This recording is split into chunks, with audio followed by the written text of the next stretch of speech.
Hi, in this one we're going to make the microtuning script that will go with the microtuning UI we made in the previous video, and if you haven't seen that video I'll leave a link to it below in the video description. Okay, so let's get started. So this is where we were with the previous video. We've got this interface, this is based around a slider pack, and for each note you can adjust the tuning, adjust the pitch from -100 to +100 cents. And we've got a reset button here as well. Now this is just the interface, it doesn't actually do any work, it doesn't function. So that's what we're adding today. So here's the script from the previous one, we wrapped it all into this nice factory function. But we're going to start by adding a sine wave generator so we get some sound output to play with.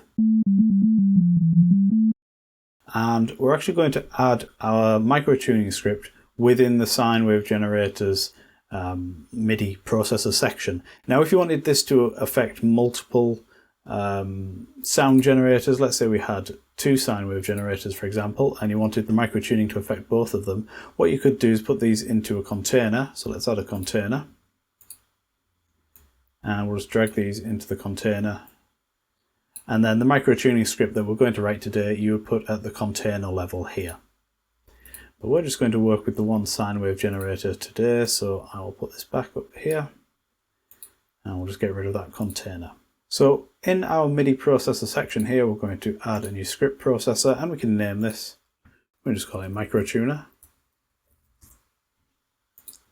And this is the script here, we've got 2 tabs, let's just set that one to on in it as well. Okay, so this is our nice empty script, and here is the UI for it. So when we're working with secondary scripts like this, if we're going to require any UI components, we should declare those through scripting rather than using the drag and drop editor.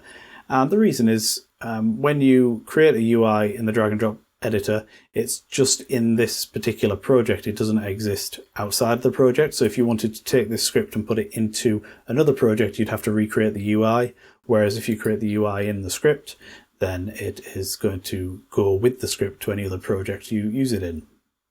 So we're going to start by setting the height of our interface. So we'll do, let's just zoom in here a bit so we have a slightly larger text. We'll write content.setHeight. And we're going to set it to 125. So there's our interface. And we're going to add a slider pack. So we're basically mirroring our interface. We're going to sort of have a duplicate of this control, but we don't have to make it look pretty because the user's never going to see it. So we'll add a slider pack, we'll call it SLP Microtune. So to do it through scripting, it's just content.add slider pack, and then we give it a name, and we can position it. I'm positioning it at 0, 0. Now the name of the component and the name of the variable don't have to be the same. If it's an interface script, then I would always make them the same so that you can find it in the component list. But when it's a secondary script, I usually give the variable name, I add a prefix onto it so I know what it is throughout my script, but the actual component I don't bother with the prefix. And that means when you're connecting it up from other scripts, you'll just see the word microtune, and it just kind of makes more sense, and it's a bit more user-friendly. So to find these functions for adding components, if you go to the API browser and type content, you'll see all these different ones like there's add slider pack, add panel, add label, etc. So you can find all of these in the API browser. So now we're going to set some properties for the microtuning slider pack. And we could do this in one go using the set properties from JSON function. I'm not going to do that, I'm just going to do it one at a time. So we'll have slp microtune.set, and then the property name is going to be default value. And we're going to set that to 0. And then I'm going to copy and paste this a few times. And we'll call this one, this is going to be the slider amount, so the number of sliders. So this is going to be 12, so 1 for each note. We're going to have the minimum value, which is going to be -100. And we're going to have the max value, which is going to be +100. And then the step size, I'm going to put this, I think I did 5 for the on the interface, So I think, let's see, yeah, 5. So we'll go with 5 here as well. You could change that if you wanted it to be a bit more sensitive. Okay, so we'll hit F5 and this slider pack should appear on our UI. And there it is.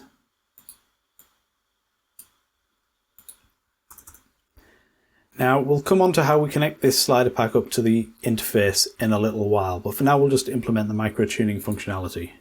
So to do this, we're going to add a function called changeTune. And this is going to take a couple of parameters. The first one is going to be called current course. And then the next one is going to be called current fine. And then the last one is going to be called index. So what we're going to do here is we're going to pass in, for each note that comes through the instrument, we want to know what its current coarse tuning and current fine tuning values are so that we can adjust relative to those. We don't want to overwrite those values. So if somebody's already detuned a note by 2 semitones, we want our microtuning to apply on top of that existing tuning. So that's why we need to get the current coarse value and the current fine value. And the index is going to be which slider in our slider pack we're going to grab the value from. So the first thing to do is to grab that value. So it's going to be slp microtune dot get slider value at. So index basically is the note that we're interested in, C through to B. And then if the value is 0, so that's the value we're getting from the slider pack. So if the value is 0, then we don't need to change anything, so we can just exit this function because there's no microtuning to apply if it's 0. Okay, so now we need to find out what the new tuning value is. And we're actually going to need the coarse tuning and the fine tuning separately. But what I like to start off with is getting the combined value, so just the overall tuning, and then we'll split it into the individual ones. So our new tuning will be the current coarse value. And we'll multiply that by 100. So that's the coarse value is the semitones. So by multiplying it by 100, we're converting it to cents. And then we're going to add on the current fine tuning, which is already in cents. And then we're going to add on our microtuning value. Then we're going to split this out. So we're going to get the coarse tuning from our new tuning value. So that's going to be math.floor. So we're rounding it down. And it's the new tuning divided by 100. And then the new fine tuning is going to be the new tuning subtracting the new coarse value, and then we multiply that by 100. So that's going to give us the coarse tuning and the fine tuning, and then we can apply those to the incoming MIDI messages. And we can do that here. So all right, message dot set fine detune, and that's just going to be fine. And then actually I'll put it above. We should do the coarse first. I just feel it's better to set the coarse tuning before the fine tuning. It really doesn't make a difference. Coarse detune, and we'll set that to coarse.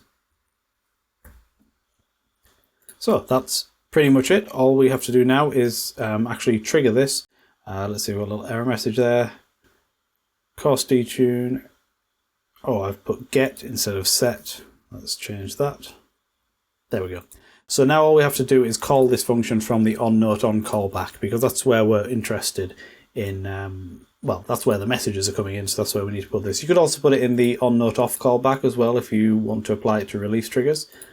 So in our onNoteOn callback, we're going to put a call to our function. And we just need to get these values that we're populating it with. So let's write this here. So our index is going to be the note number. And we're going to mod 12 that. So what this does is it does a division by 12 and returns the remainder.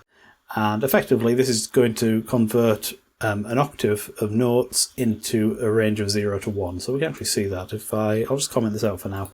And I will console print this, console.print, and I'll let you see the note number that I'm playing.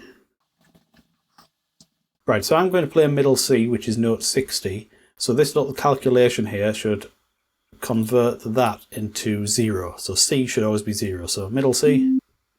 So note 60 comes out as 0. Now I'm going to play 72, which is the next C up. So that's also 0. So every C now is converted to 0. And then as I go up the scale from middle C, you'll see that the index increases by 1. So it's a really handy way to convert the musical range into a range of 0 to 11. 12 different values. So that's going to be the index, and that's just going to be passed into our change tune function there. And then for the coarse and the fine, so local current coarse is going to be equal to message.get coarse detune. So we're picking up any detuning that's already been applied.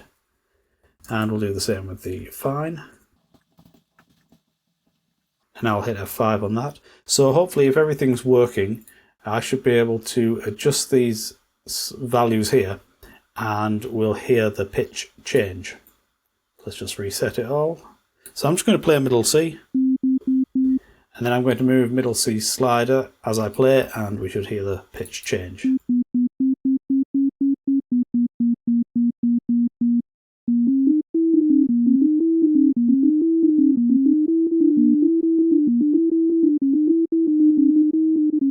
So that's working. So this is now an independent module that you could drop into any project, and it's not tied to a particular UI. So although we've got this UI here, you don't have to use that. You could have a completely different interface and still make use of this microtuning script and just connect it up in the way I'm going to show you. Okay, so to connect up this microtuning script, there are two ways we can do it, but they both come down to sort of the same thing. So if we go back to our interface script, we've got our slider pack here on the interface. And over here we can select a processor ID to connect it to. So if we make our slider pack in our secondary script available to this processor ID dropdown, it's as easy as just selecting it from here. So the way we make it available is through our script. And there's actually two ways to do this. One way I find is often a bit buggy and unreliable, so it's not the way I'd recommend, but I'm going to show you it anyway. And the other way is the way I recommend, and that's the way we're actually going to do it. So the first way is you can write slp microtune dot register at parent, give it an index. So for your first one, for the first slider pack in your script, you usually use 0 as the index. If you have more slider packs in the same script, you can increase that. So if I hit F, I'm going to save first actually, because as I say, this is unreliable. I don't want it to crash and lose the work. So I'm going to hit F5. And now if we go to the interface and select it, so now it should show up here as microtuner. And you see it doesn't say SLP microtuner, it just says microtuner, and that's because I named the variable differently to how I named the actual component. Okay, and we'll hit F5 in here, and let's see. Oh, I've accidentally typed something there. There we go. Right, so these two should now be connected together. So if we have this on display, so these two should now be linked. So changing this on our interface now changes this slider pack here. And if I play some notes, so it all works as expected. So that's the first way to do it, register at parent, and it works. But sometimes it doesn't. Like I say, it's unreliable. So I'll show you the method I prefer, which hasn't failed me yet. So what we do is we're going to create a separate slider pack data object. We'll do that up here. We'll call it slider pack data. And we write engine.create and register slider pack data. And again, we give it an index, so 0. And then we just assign this data object to our slider pack. So slp microtune dot refer to data, and then we pass in that slider pack data object.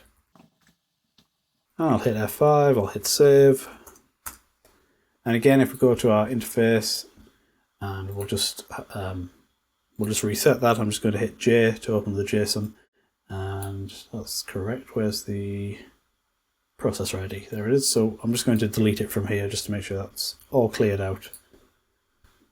And refresh that. Okay, so now when I select this, it should still show up. There we go, microtuner.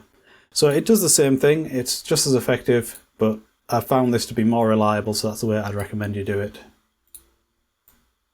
And now these two still link together. So that's it, it's really quite straightforward, and the important thing here is that we're separating the two parts. So with the interface script, what we can do, and I recommend you do this with all your interface scripts, is write synth.defer callbacks true. And this will mean that no real-time stuff can happen in the on-note callback for this interface script, and that's pretty much what you always want. You want your interface script to not be doing real-time processing. But we don't put that deferred callback thing in our microtuner script, so this can do real-time processing. And it just separates those two things. So the UI is doing UI stuff, and then MIDI processing is being done by other scripts that are running at full speed. So that's it. Pretty straightforward, and hopefully you found this useful. Let me know if you've got any questions or comments. Thanks for watching, and I'll see you next time.